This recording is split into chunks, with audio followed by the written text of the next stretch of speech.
Bienvenue sur Azimut, le podcast de l'orientation. Bonjour Loïc. Bonjour. Loïc Bourgois, vous êtes responsable du service orientation et réussite éducative au sein de la direction de l'éducation, de la jeunesse et de l'orientation scolaire de la région Occitanie. Et aujourd'hui, vous allez nous exposer toutes les initiatives prises par la région en faveur de l'orientation des jeunes. Je voulais peut-être qu'on commence par parler des lieux, des endroits où peuvent se rendre à la fois les jeunes et peut-être même les familles avec les parents pour aborder le sujet de l'orientation. Effectivement, la région a ouvert des lieux d'accueil au public en proximité et sur les métropoles de la région.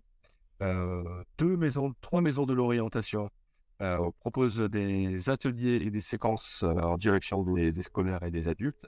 Et les maisons de ma région sur l'ensemble du territoire régional. Qu'est-ce qu'on y trouve dans ces maisons? Qu'est-ce qu'on y fait? Alors, les maisons de ma région sont des lieux d'accueil généralistes qui proposent finalement l'accès de l'ensemble des politiques régionales en proximité et qui permettent sur le champ de l'orientation un premier accueil, une première information sur les dispositifs de la région en matière d'orientation scolaire. Ces maisons de ma région travaillent en étroite collaboration avec les maisons de l'orientation, qui sont au nombre de 3, sur Toulouse et Montpellier, et qui, elles, proposent la déclinaison d'un plan d'action spécifique sur l'orientation scolaire par l'organisation d'actions thématiques, par des actions en parlons métier, par des courses de l'orientation organisées au sein de leurs locaux, et par des séquences spécifiques pour accompagner les jeunes sur la recherche de leur stage, les faire rencontrer des professionnels qui vont parler métier et parler de leur secteur d'activité tout au long de l'année. Il faut prendre rendez-vous, on peut s'y rendre spontanément. Comment ça se passe? Alors oui, bien sûr, on peut s'y rendre spontanément, pas besoin de prendre rendez-vous pour passer la porte et venir rencontrer les équipes des maisons de l'orientation qui accueillent les usagers toute la semaine, du lundi au vendredi soir, et qui organise également des actions en proximité sur les territoires par les maisons mobiles de l'orientation, qui sillonnent depuis le mois de septembre les territoires et qui proposent une déclinaison territorialisée de leur plan d'action. D'accord, donc le passage de ces maisons mobiles, on peut, j'imagine, le voir sur un site? Les maisons mobiles de l'orientation sillonnent le territoire en appui des événements organisés par la région et se rendent également sur demande des établissements et des partenaires sur les lieux d'accueil et les lieux de la région Occitanie. Très intéressant, merci beaucoup pour ces explications. Est-ce que la région édite des publications au sujet de l'orientation ou est-ce qu'il y a des sites sur lesquels on peut consulter des informations? Alors oui, tout à fait, la région publie des publications dédiées à l'information sur les métiers, la collection Idées et métiers, qui propose de l'information aux jeunes, aux familles et aux équipes pédagogiques autour des grandes transitions. Alors, est-ce que vous pouvez peut-être citer des exemples de publications qui ont été récemment éditées?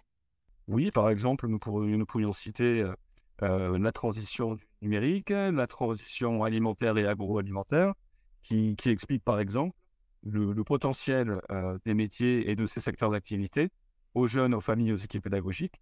L'idée étant de décloisonner les métiers à leur secteur et d'expliquer qu'on peut travailler dans l'agroalimentaire sur des métiers tertiaires, qu'on peut travailler dans les métiers du numérique, dans les métiers de l'industrie, et de multiplier les croisements finalement entre les métiers des secteurs et les grandes transitions du moment.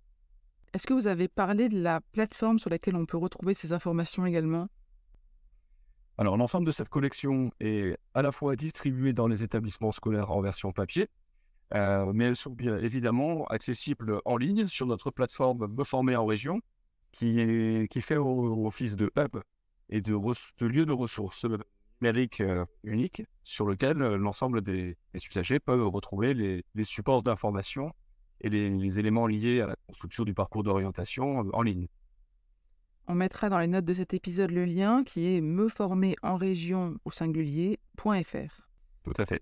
En ce qui concerne les visites dans les établissements, que ce soit les collèges et les lycées, est-ce que la région mène ou a mené ou va mener des actions particulières et dans quel sens?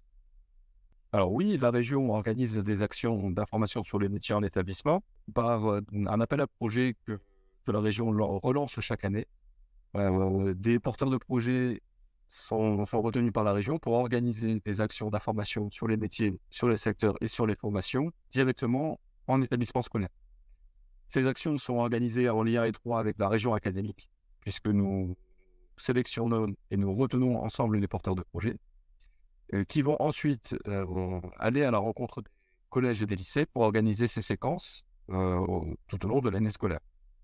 À titre d'exemple, sur l'année scolaire précédente, plus de 1500-1600 actions précisément ont été organisées sur l'année scolaire et sur l'ensemble du territoire de l'Occitanie, en direction des collégiens et des lycéens, sur des formats d'action assez variés, de type escape game, de type parlons métier, rencontre métier avec des professionnels, des actions avec usage d'outils de réalité augmentée, réalité virtuelle, pour faire découvrir les environnements de travail et les environnements professionnels aux élèves, et surtout des rencontres physiques avec des intervenants professionnels pour parler concrètement de leur métier.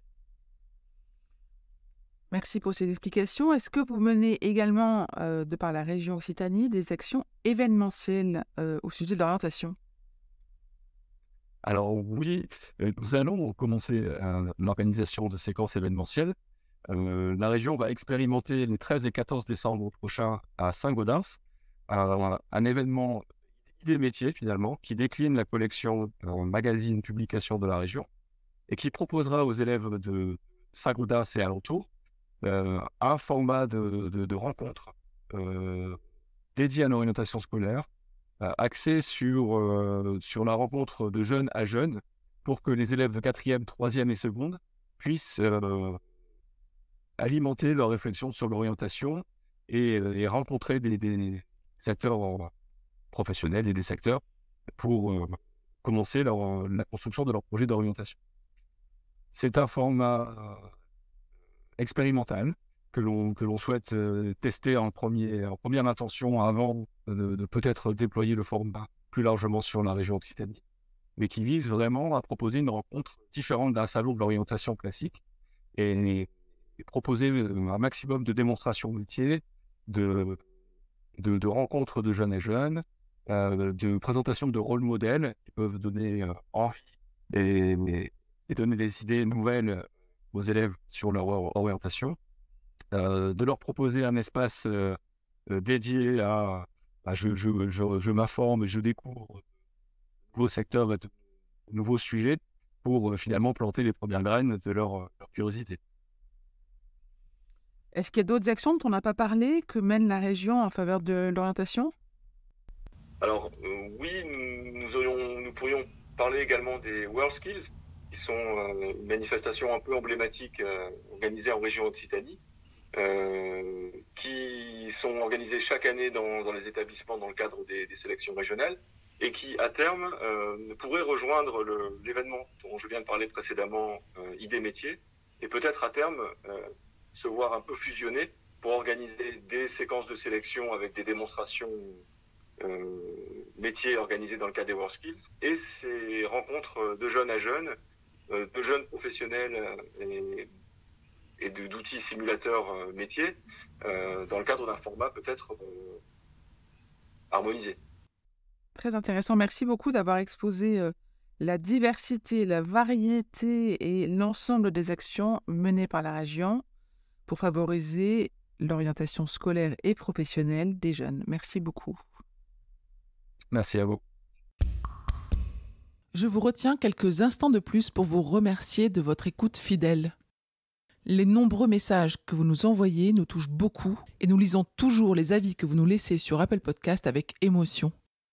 Si ce n'est pas encore fait, allez nous déposer 5 étoiles et rédiger votre commentaire sur Apple Podcast et sur Spotify. Vous pouvez également vous abonner pour avoir les épisodes dès leur sortie. Et surtout, partagez l'existence du podcast autour de vous, parlez-en. Pour bénéficier d'une lecture d'épisodes par thématique, nous vous recommandons d'aller sur notre site azimut-podcast.com. Vous verrez, tout y est très bien classé. Je vous souhaite une bonne journée ou une bonne soirée et à bientôt sur Azimut.